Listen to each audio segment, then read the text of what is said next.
the number of characters that we can send via the wireless emergency alert system from 80 characters to 360 characters. It is very challenging to convey critical emergency protective information in 80 characters.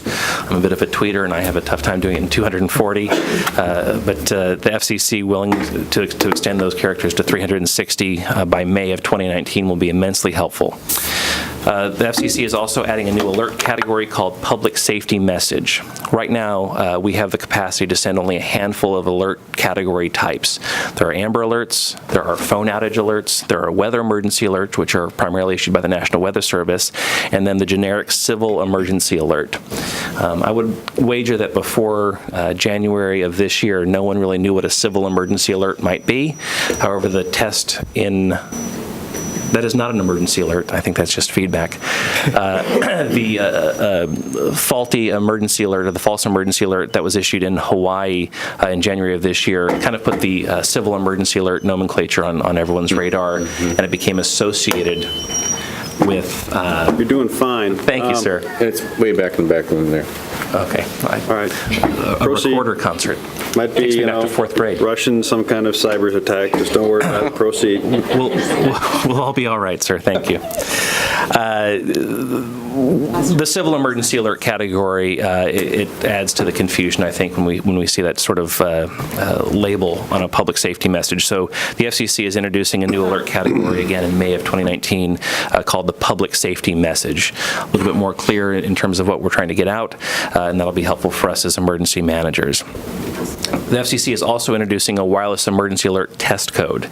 On the EAS system that comes through your television and radio, it's very clear that this is a test. This is only a test. They are introducing a similar test code now for wireless emergency alert, and that'll be available in the spring of next year. With regards to geo-targeting, the FCC has also begun efforts to allow for more specific targeting of these alerts so as not to overshoot a target area by more than 1 mile. There was a recent test in the National Capital Region of the wireless emergency alert. They targeted the area of the Capitol Mall, which is a fairly large geographic area, all things considered. The overshoot of that reached 3 different states. Just given cell phone towers and how close the states are on the East Coast. But it certainly illustrated the challenge of trying to have a concise alert messaging through the wireless emergency alerts. FEMA has also established an IPAWS user working group, the first time they've ever done so, to discuss challenges, share smart practices, and evaluate IPAWS training and integration of IPAWS into exercise. The state of Oregon does have representation on that working group.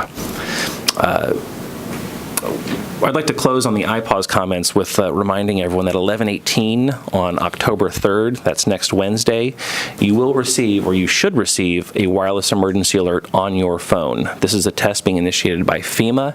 It's called a presidential alert. These are the only alerts that cannot be disabled on people's phones. We request everyone not disable any emergency alerts, because this is one of the ways we have to communicate with just about everyone that has a cell phone during an emergency. We use this technology sparingly, but this is the first nationwide test of this particular piece of technology. We also want to remind everyone this test, although it's called a presidential alert, is in fact initiated by FEMA. You are not receiving text messages from any political person or tweets or anything else. This is a FEMA-run, FCC-coordinated test. I'd like to close my comments this morning by talking a little bit about the partner coordination that occurred following the message and in support of the City of Salem. Ms. Saito covered at a great detail the level of coordination, the number of agencies involved in the response to support the City of Salem and Marion County. Some of what OEM did was to coordinate the deployment of state resources, including those National Guard resources that were set up at water distribution centers. We worked with the Oregon Health Authority as the Emergency Support Function 8 public health lead.